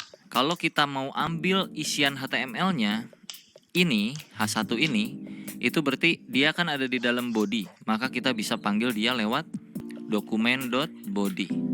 Cara mengetahuinya seperti biasa, troubleshooting dengan cara console log dulu aja. Console.log save.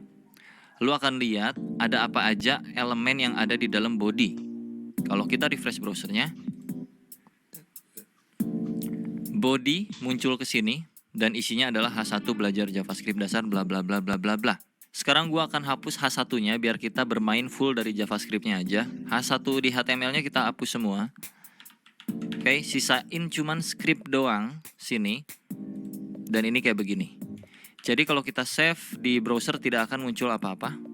Dan kita akan munculkan lewat JavaScript di sini. Oke, dokumen.body itu kan isi dari bodinya. Nah, isi dari bodinya kita bisa timpah dengan sesuatu hal. Caranya, kita bikin variabel dulu biar gampang untuk dokumen bodinya. bikinlah cons body di sini sama dengan dokumen body. Jadi nanti untuk mengakses bagian elemen body itu tinggal panggil body tanpa harus panggil dokumen.body biar agak lebih ringkas gitu ya. Dan kalau lu mau isi bagian bodinya dengan sesuatu, lu bisa pakai yang namanya body append. Dalam kurung isi apa yang mau lu keluarkan di browser gitu. Taruhlah di sini seperti biasa ya, hello world. Hello world. Ya begitu. Save. Kalau lu refresh ke bagian sini, maka hello world akan muncul ke dalam browsernya. Yang artinya append itu untuk mengisikan sesuatu ke dalam sebuah elemen. Nah, di sini elemennya adalah si body. Ya, kalau body pakai sama dengan kayak title bisa nggak bang? Mari kita coba. Body sama dengan hello world. Save. Kalau di refresh nggak bisa. Assignment to a constant variable. Kalau ini gua ganti jadi let karena cons adalah konstanta, nggak bisa diganti nilainya, maka kalau gua refresh pun tetap gak muncul apa-apa ya, karena berbeda. Untuk title memang seperti ini. Kalau untuk bagian body ke dalam itu kita pakai yang namanya append. Jadi di sini gua cons aja dulu. Nah, kayak gini aja. Terus di sini tadi apa ya? Jadi gua lupa. .append, body.append, append atau append sih? Append aja ya ngomongnya. Hello world, maka dia akan muncul ke browser. Pada berhasil gak bro sampai sini? Harusnya berhasil ya. Oke, misalkan gue pengen bikin H1 lagi. Ya kan tadi H1-nya hilang. Jadi di bawah sini kita coba create element ya dengan cara dokumen .create element. Ada tuh bawaan dari JavaScript-nya, dokumen.create element. Apa yang mau kita bikin di dalam sini? Ini muncul langsung kalau di gua di Visual Studio Code gua. Misalkan kita mau munculin H1 kayak gini. Udah save aja kayak gitu. H1 dulu. Kalau lu save ini nggak akan tercipta apa-apa karena masih kosongan. Si dokumen elemen create-nya ini masih kosong, belum diisi nilai apapun. Jadi nggak ada apa-apa di sini. Oke, tuh. Cuman kayak begini hello world, nggak ada H1, nggak ada apa-apa di bagian elemen sini. Di bagian konsol pun nggak ada apa-apa juga. Untuk mengisinya itu bukan pakai append. Kalau append itu untuk body ya kurang lebih. Nanti sebenarnya kalian bisa pakai append juga untuk mengcombine sesuatu. Tapi untuk mengisi ini kalian bisa masukin dulu ini ke dalam variabel biar lebih enak lagi. Taruhlah cons H1 title misalnya gini ya, atau title doang dah. Ntar lu pusing lagi sama yang atas. H1 dah gini doang ya. Cons H1 sama dengan create element H1. Oke. Terus kalau mau diisi itu lu tinggal ketik aja H1 titik. Ada 3 cara nih di sini nih. Lu bisa pakai yang namanya inner text, inner HTML, ataupun bahkan lu bisa pakai yang namanya text content. Kayak begini. Taruhlah kita pakai yang text content ya. Text content sama dengan anjay ini H1 bro gitu misalnya. Kalau lu save terus lu reload lagi browsernya, masih belum muncul apa-apa. Kenapa? Karena ini masih ada di belakang, belum nampil ke bagian depan. Kalau pengen nampil ke bagian depan kita mesti append-kan ini kemana. Nah ini elemen tuh belum di dalam body, belum di dalam mana-mana. Supaya dia bisa masuk ke dalam body, maka kita append-kan ke dalam body dengan cara seperti ini. Body.append, aduh gak enak banget nyebutnya. .append, apa yang mau di-append-kan? Yang mau di-append-kan kan tadi kalau di atas itu kan hello world ya, string langsung kayak begini. Nah sekarang gua pengen yang masuk ke dalam body itu bukan string ini, tapi elemen yang udah kita bikin ini H1. Ngerti gak tuh? Harusnya ngerti ya. Tinggal masukin aja ke sini H1.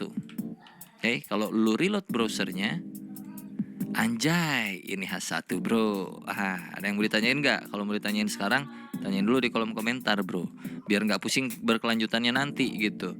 Jadi kurang lebih ya gitulah ya. Intinya ini body kalau mau diisi bisa dengan cara append. Isian di body HTML sini tuh bisa dipakein append untuk mengisikan sesuatu.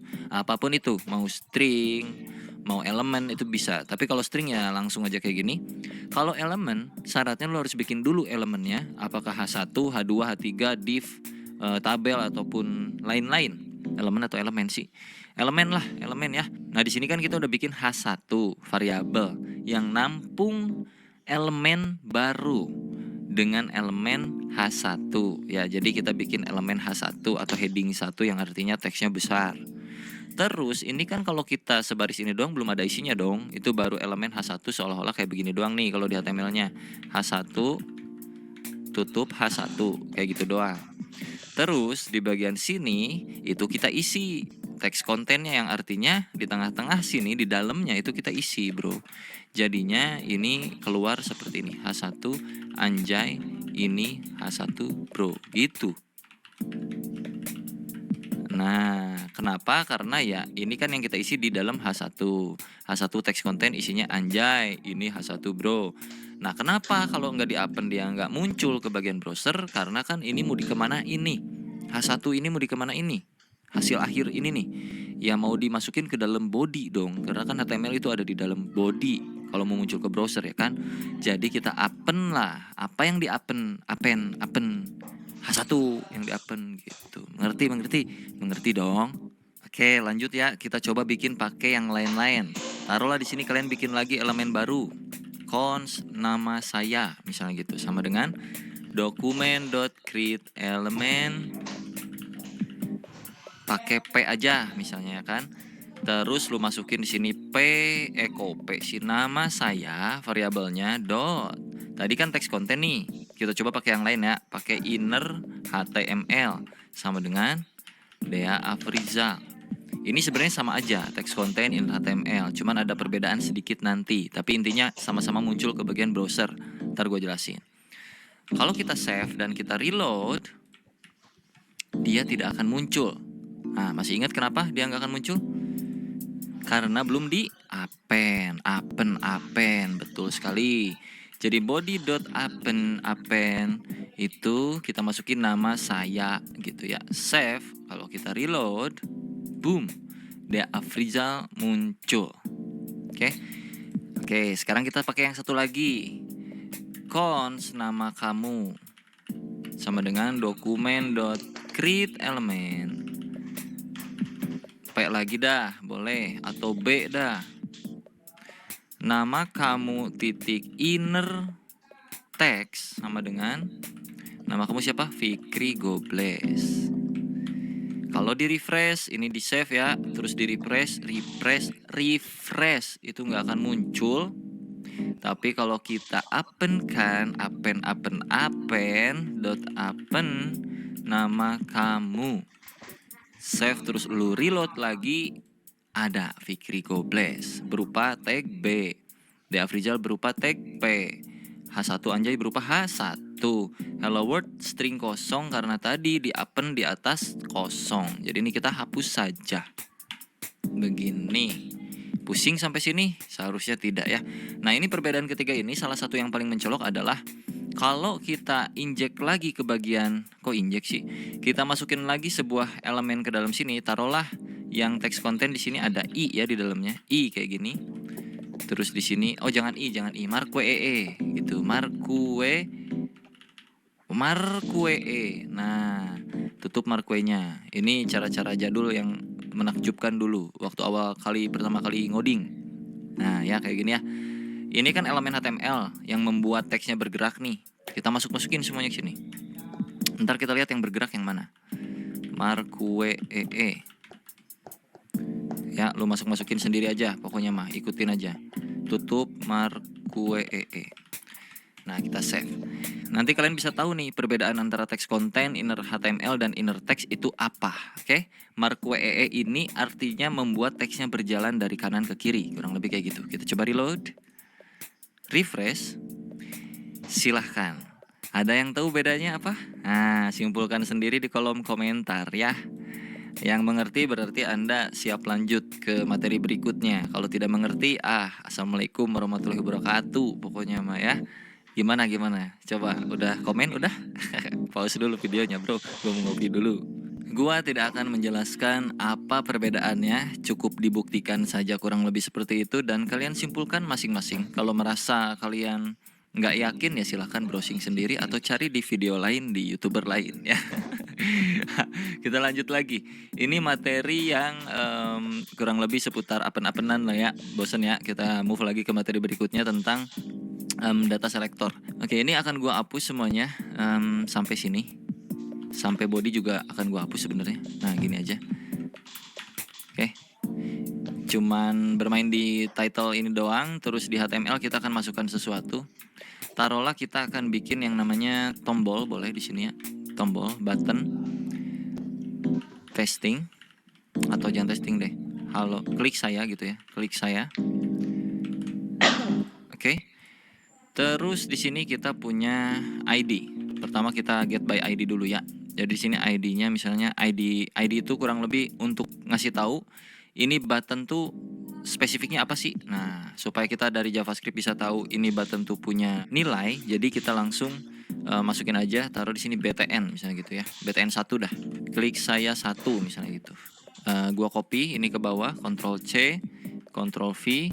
Ini klik saya 2, ID-nya BTN 2. Oke, kita reload lagi browsernya.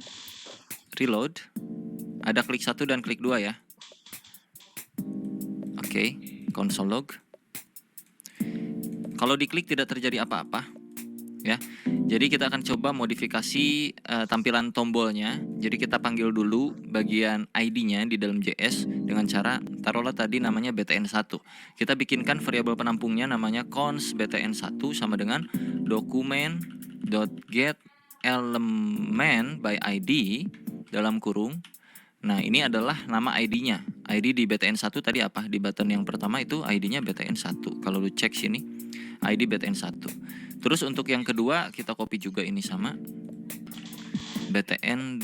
Ganti aja tinggal 22 kayak gitu. Kalau kita console log BTN1-nya, console log BTN1. Pas kita refresh browsernya, maka akan muncul button 1, ya enggak? Klik saya 1 sini muncul. Kalau kita console log yang BTN2, maka BTN2 langsung muncul ke bagian konsol. Artinya kita udah bisa menseleksi lewat JavaScript yang mana elemen tersebut yang mau kita ubah nantinya. Nah, misalkan yang elemen 1 alias button pertama itu akan kita ganti tampilannya. Gua nggak mau ada bordernya, misalnya kayak gitu.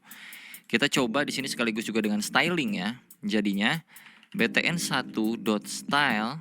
Nah, misalnya gua mau hapus bordernya, langsung aja masuk ke elemen, ke style CSS yang harus kita lakukan kalau mau mengubah border apa? Border kayak gini ya. Sama dengan pakai string none, yang artinya border akan gua hilangkan untuk button pertama. Paham gak tuh? Button pertama style bordernya gua bikin none. Ini memang gabung sama CSS sih kurang lebih, tapi ya sedikit aja lah ya. Jadi kalau kita refresh, maka dia jadi seperti itu buduk, nggak ada bordernya bro ya.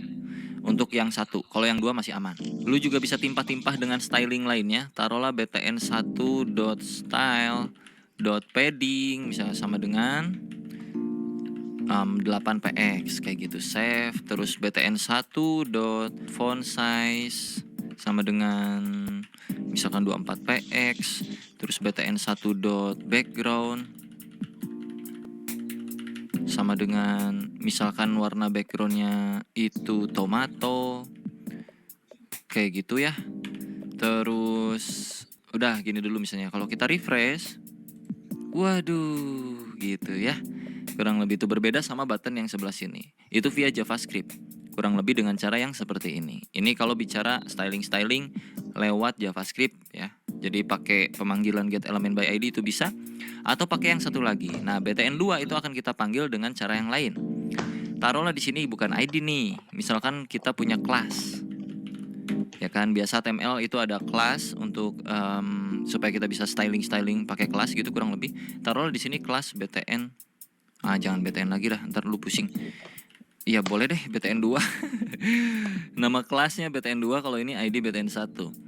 Untuk panggilnya bisa pakai cara yang paling mudah sebenarnya daripada getElementById. Ini hanya spesifik, hanya bisa manggil ID doang.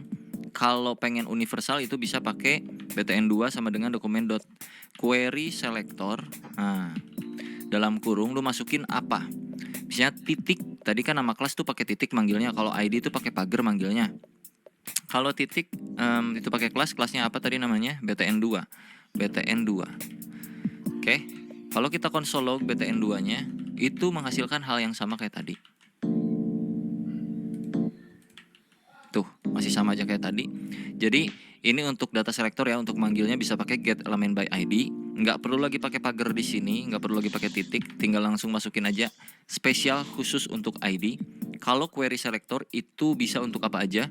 Lo mau pakai pagar untuk ID bisa, lo mau pakai titik untuk kelas juga bisa. Nah di sini juga lo bisa langsung masukin untuk elemen HTML-nya mau apa. Misalkan lo mau munculin yang button ini, lo tinggal panggil aja langsung, bisa kayak gini juga button, cuman nggak spesifik jadinya ya, nggak tahu button yang mana karena kita kan masukin elemen button. Yang pasti nanti akan muncul yang pertama ini ya, yang ini nggak akan muncul di konsol log kita.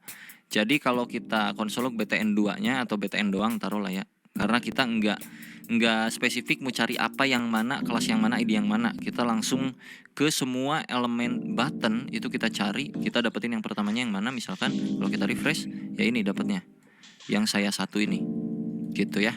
Lanjut ke materi yang terakhir yaitu event. Jadi di tombol sini kita bisa punya event Pak. Di yang satu akan gua masukkan sebuah event namanya on click. Sama dengan lu bisa pakein alert langsung. Ini nggak di dalam main.js ya, ini di HTML-nya langsung. Alert misalnya kayak gini. Aku diklik gitu misalkan ya. Pakai string 1.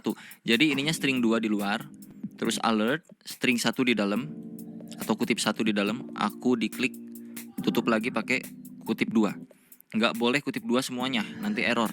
Jadi kalau di luar udah kutip 2, di dalamnya kutip 1, atau di luar kutip 1, di dalamnya kutip 2. Harus agak beragam gitu bro ya. Namanya juga hidup, nggak boleh monoton. Harus ganti-ganti terus kayak gitulah. Pacar lagi ya. Refresh langsung. Kita coba reload. Dan kalau lu klik saya, maka aku diklik. Kalau yang ini kan belum. Ya enggak? Nah lu lakukan hal yang sama untuk yang bagian kedua ini. Ini untuk on click. Nah kalau mau masukin on click ini ke dalam JS-nya itu pakai dua cara bisa ya. Pakai cara pertama itu langsung kita bikin function di JavaScript-nya, atau pakai cara kedua itu kita bikin sebuah event listener. Tapi kita akan coba bikin function aja di JavaScript-nya supaya nggak terlalu pusing juga. Kita langsung bikin aja di sini nih.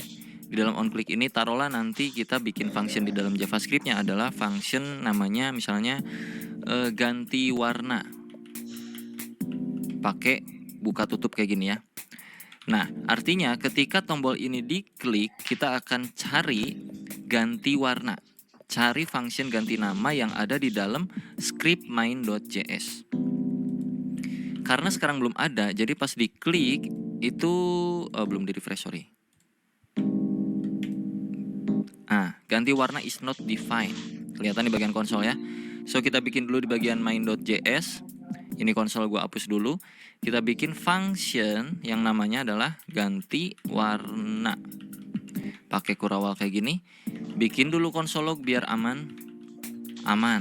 Nah, gitu ya. Setidaknya pas diklik ini tombol akan mengarahkan si button ini untuk masuk ke bagian JavaScript yang fungsinya itu ganti warna. Yang mana isi ganti warna adalah aman gitu. Jadi kalau kita save dan kita reload, pas diklik mestinya di sini akan muncul tulisan aman. Ya, berarti fungsi tuh. Klik lagi 2 3 4 5 6 7 8 9 10. Jadi kalau di sininya kita ganti jadi alert, ditambahin misalnya di bawah alert aman. Kita refresh lagi. Aman muncul sini. Oke. Sekarang kita combine, Pak. Gimana kalau pas diklik ganti warna, itu warna buttonnya berubah. Yang tadinya buttonnya tomato ya kan, kalau lu cek nih warnanya, pas diklik dia ubah jadi biru misalnya gitu.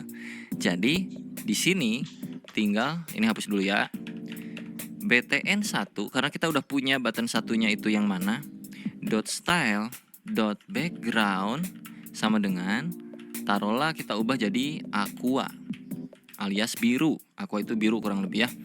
Jadi kalau kita reload, pas diklik harusnya dia berubah biru harusnya. Nah, ada yang sudah berhasil? Ganti warna untuk merubah warna backgroundnya sesuai aja gitu kan. Oke, kita langsung lanjut lagi ke bagian event yang berikutnya. Ada yang namanya on mouse over. On mouse over itu supaya ketika mouse kita masuk, kita bisa melakukan sesuatu, men-trigger sesuatu. Taruhlah di sini on mouse over kayak begini sama dengan. Nah, apa yang akan kita lakukan? Taruhlah alert dulu di sini. Hehehe gitu ya. Untuk ngecek dulu sebelum masuk ke JavaScript. On mouse over alert hehehe. Ketika kita refresh, terus mouse-nya kita geser ke bagian button ini, tuh kan, kepencet, muncul hehehe. Kalau tuh masuk lagi, gue mau jelasin dulu Pak. Kalau masukin ke sini, iya, tuh, lagi ya, iya.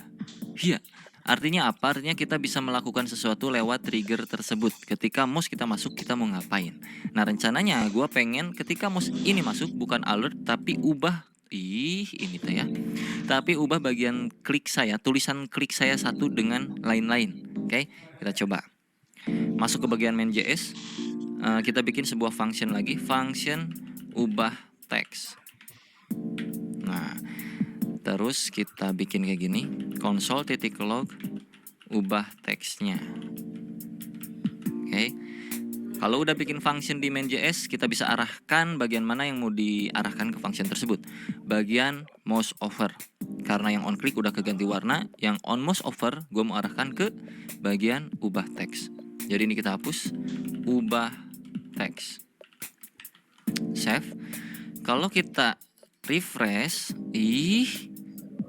nah, pas mouse kita geser harusnya di sini konsol ada muncul ya, karena di codingan main.js tadi itu ada ubah teksnya. Coba, tuh ubah teksnya 2, 3, 4, 5, 6, 1, 2, 3, 4. Nah kurang lebih kayak gitu ya. Jadi kita bisa mengubah teksnya ketika mouse-nya datang. Nah untuk mengubah teksnya bagaimana? Gabungin lagi materi yang tadi di awal bro.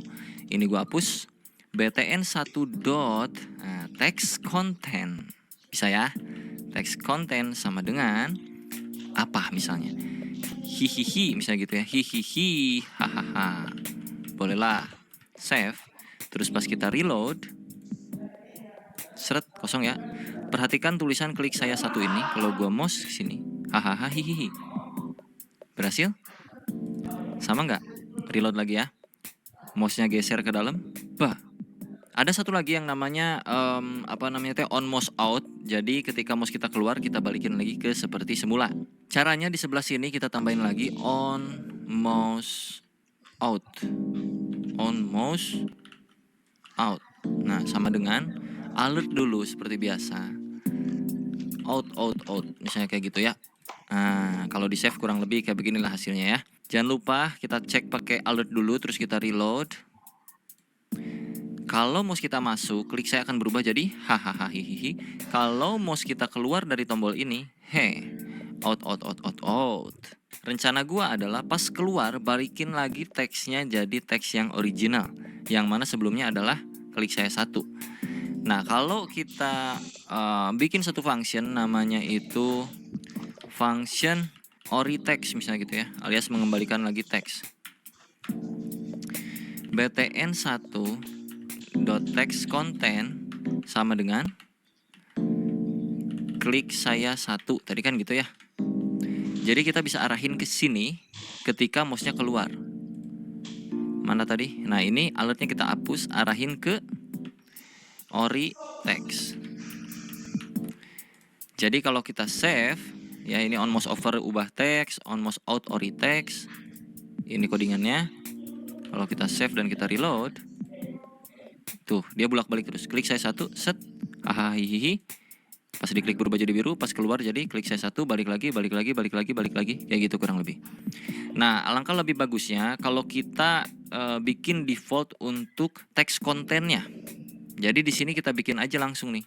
btn1.textContent sama dengan klik saya satu. Jadinya untuk ori text itu kita tinggal nggak usah kayak gini. Default text kontennya adalah klik saya satu. Nah nanti pas ubah teks dia akan berubah jadi text content hihihi hahaha. Ini akan berubah jadi hahaha hihihi. Di HTML-nya kita nggak usah pakai yang namanya klik saya satu ini. Ini kita hapus. Jadi button kosong kayak begini karena untuk isi kontennya itu sudah di dalam JavaScript yang mana klik saya satu. Jadi kalau kita refresh masih sama aja kayak yang tadi. Nah klik saya satu, pas kita geser hihi balik lagi, gagal karena kita salah panggil. Harusnya ini jadi sebuah variabel const default text sama dengan ini, masukin nih sini, ini default text. Nah ngerti nggak kayak yang materi awal tadi kemarin? Kok tadi sih? Kemarin tuh variabel, terus variabelnya adalah klik saya satu, global variabel ya ini ya. Terus btn1 text content isinya adalah default text yang mana berarti sama dengan klik saya 1. Jadinya pas di bawah lebih enak gitu manggilnya. btn1 titik text content sama dengan default text gitu. Jadi kalau sudah kita coba refresh lagi. Set klik. Nah, gitu ya.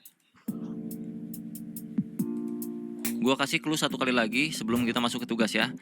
Contoh, misalkan pas diklik selain ubah warnanya, gua pengen juga munculin sesuatu. Jadi kita pergi ke bagian function yang pas diklik teh mana? Ganti warna ini ya. Pas diklik ganti warna, gua akan tambahkan juga sesuatu. Kita akan create elemen di dalam ganti warna sini. Atau untuk lebih relevan lagi kita ganti, jangan ganti warna untuk function yang dikliknya. On click jangan ganti warna tapi klik button. Gini boleh ya. Klik button. Terus kita ganti di sini yang tadinya ganti warna jadi klik button. Ketika diklik button akan merubah background warna. Terus ketika diklik button kita akan ngapain lagi? Ini sebagai clue tugas, diingat-ingat ya. Gua akan create sebuah elemen di sini. Cons, taruhlah di sini new text sama dengan document.create element p. Lalu new text akan gua isi dengan text content. Halo Bung, apa kabar? Misalkan gitu. Lalu gua akan append ini ke body.append new text. Bodinya kagak ada. Bentar, kita panggil lagi bodinya, tadi udah dihapus lupa. Cons body sama dengan document.get.body. Sorry.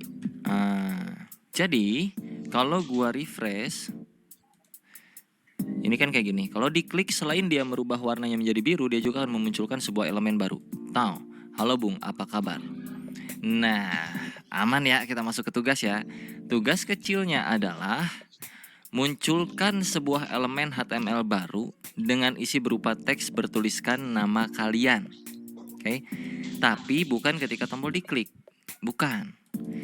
Tapi melainkan ketika tombol ini digeser ke sini ya, digeser nih mouse digeser ke yang klik 2. Kalian kerjanya di klik 2 aja ya. Ketika mouse digeser ke bagian klik saya yang kedua ini, tombol yang kedua, pas masuk mouse-nya ke dalam, munculin sebuah teks di sini. Pas mouse-nya keluar, ubah warna teks yang baru. Taruh lagi nih ya, pas gua mouse-nya masuk sini kan muncul tuh elemen kayak begini. Nah, ini mouse masih di dalam nih. Pas mouse gua keluar, ubah warna si teks ini. Gimana? Mengerti kan? Itu tugasnya. Sangat-sangat mudah. Jadi buat kalian semua semangat mengerjakan tugasnya. Kalau berhasil dengan cara apapun terserah kalian, tergantung logik kalian masing-masing. Implementasikan lewat codingan yang kayak macam beginian. Semuanya clue-nya sudah gua kasih. Jadi nggak ada alasan untuk tidak bisa mengerjakan harusnya, karena ini tugasnya sederhana. Jadi langsung aja di tag ke Instagram gue @dea.afrizal, langsung jangan lupa di follow, terus storyin, ntar tag gue, ntar gue restory bro kalau yang berhasil ya, di hari pertama ketika video ini rilis kalau kalian berhasil. Oke? Sampai jumpa di video berikutnya. Untuk tutorial JavaScript jangan lupa pantengin terus playlist JavaScript di gue, nanti akan gue selalu update materi-materi yang dasar-dasar seperti ini sampai ke bagian nanti dalam-dalamnya. Oke, bye-bye semuanya.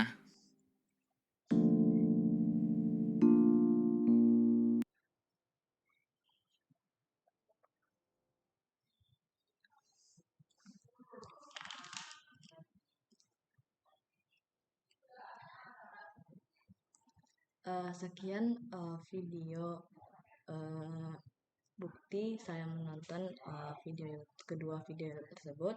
Saya akhiri dengan wassalamualaikum warahmatullahi wabarakatuh.